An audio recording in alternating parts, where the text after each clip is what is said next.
Rewang deplok gemblong gawe acara mbalekno talen lamaran, lanjut golek MBG ning acara sedekah bumian. Halo Cah, balik meneh ning kontene Mbak Titin ya. Iya ya Cah, ngene iki lho jadwalku padet tenan. Isu-isu wis rewang ngejob masak, gawe jajan, deplok gemblong karo gawe jajan buntelan kanggo balikan acara lamaran. Dimulai teko ketan sing wis mateng, ape tak deplok gawe gemblong. Nek ape gawe gemblong iku Cah, ketan deplokane nek ngedono ora perlu nganggo banyu.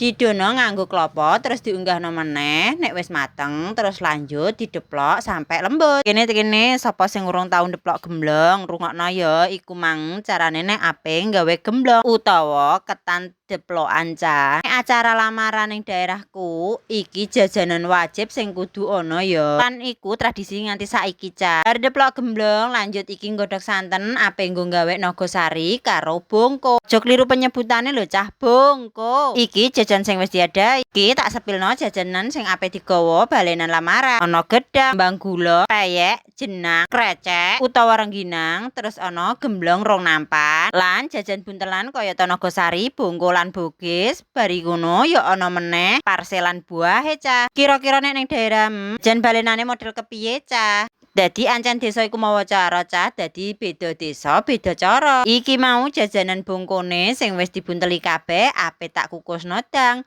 Kowe tau roh ta ora Cah jenenge bongko iku?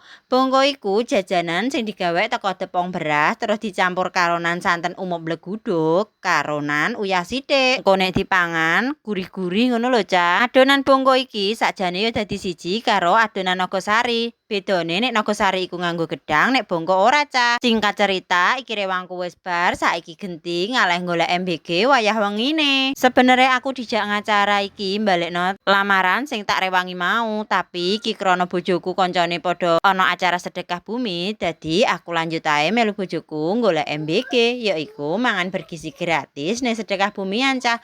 Wis ta pokoke dijamin waras sampai wetenge